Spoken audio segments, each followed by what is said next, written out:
Nah, cuma tanggung jawab saya adalah menyampaikan secara akademik apa yang ada itu. Gitu. Jadi kembali ke jedong lagi, jedong sendiri memang harus dikaji lebih lanjut karena konteksnya nggak hanya urusan jedong semata, nggak hanya masalah misteri ini. Misteri, kalau sudah bicara masalah misteri istana dan jedong, ya ini sudah saya jawab. Sudah saya jawab. Tidak ada istana di jedong. Tidak ada.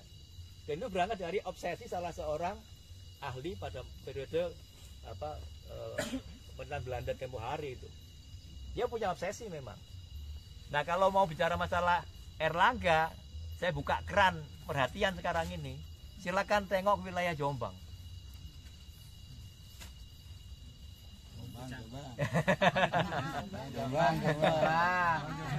Dan ada hal yang menarik kalau sudah bicara mengenai data notulen atau narasi dari zaman Belanda. Orang-orang masa lampau itu sering memberikan sebutan nama tempat, temuan benda sejarah tertentu, itu penyebutan geografisnya sudah melenceng dari masa sekarang. Ya, jadi misalnya disebutkan dalam notulen masa Belanda itu sesuatu artefak ditemukan dari Surabaya. Jangan langsung percaya Surabaya itu adalah Surabayanya beliau. Jadi itu Surabaya yang bahkan ke barat bisa sampai Lamongan itu. Iya. Jombang Surabaya. Makanya jadi harus hati-hati. Ya.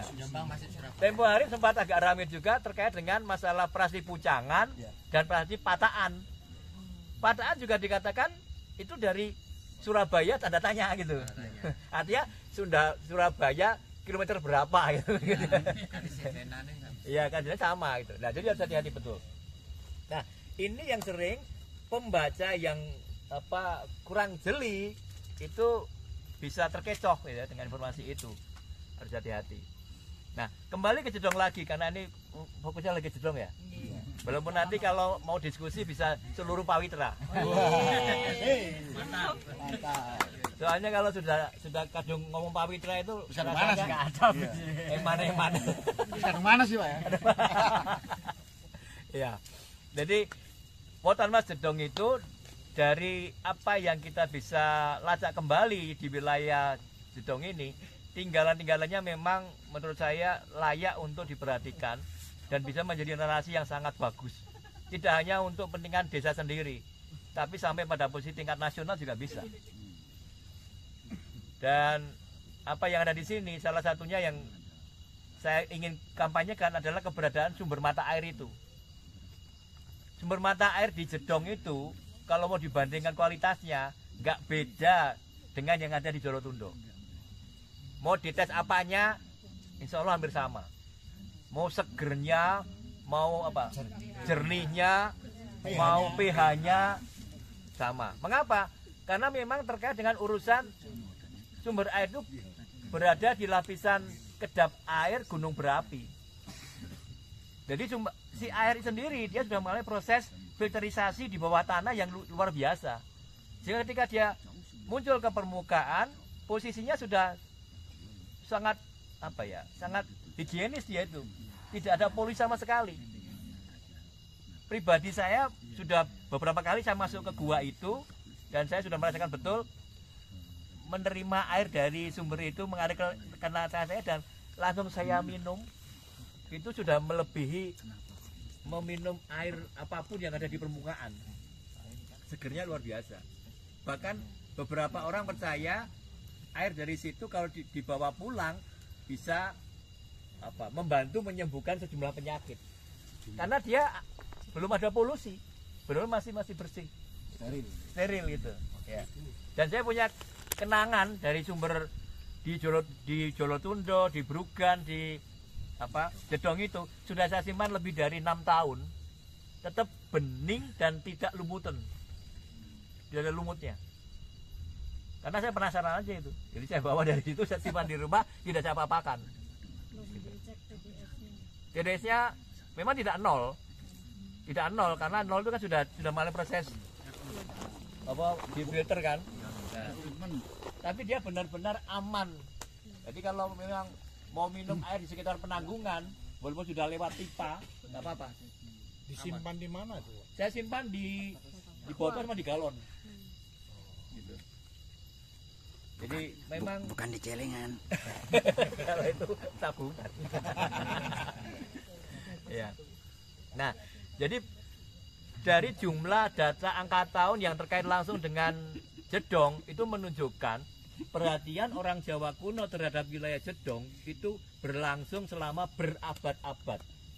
Andai kata benar dimulai dari abad 10, maka saya berhitung 10, 11, 12, 13, 14, 15. 6 abad Jedong mendapat perhatian orang Jawa kuno. Jadi kalau kita sekarang orang modern mengabaikan Jedong, kita yang salah. Padahal sekarang real sumber mata air yang ada di situ itu menghidupi masyarakat Jedong sendiri. Dan ini gambaran saya, mengapa dulu apakah raja sendiri yang memerintah atau para pejabat tingginya, yang jelas mereka berpikir bagaimana mengamankan sumber daya air yang ada di situ. Sebagaimana yang sudah ada di wilayah Jolotundo mendahului sumber daya air yang ada di sana itu dilewatkan bangunan keagamaan sehingga berdampak luar biasa pada wilayah sekelilingnya, baik itu untuk pertanian, untuk masyarakat, untuk binatang, untuk tanaman. Jadi nggak heran kalau kemudian misalnya saya membaca masyarakat Bali akhirnya ada satu ajaran namanya agama Tirta. Karena memang air itu menjadi satu yang sangat penting dalam kehidupan manusia atau makhluk hidup ini. Nah, ini mungkin barangkali pesan pada kita orang di masa sekarang ini bahwa sumber daya air itu oleh leluhur kita sudah diajari untuk merawatnya, menjaganya. Bahkan kalau perlu ya mengeluarkan tenaga dan biaya yang besar. Karena itu terkait dengan keselamatan banyak makhluk gitu. Nah, sekarang kita sudah kalah sama Golden Mississippi. Mereka beli sumber daya itu untuk dijual. Lah negara ngapain coba? Negara kita protek di mana? Pertanyaan kan di situ kan. Kalau dulu kan kita punya bukti bahwa entah melalui pejabatnya atau raja sendiri turun tangan diprotek itu.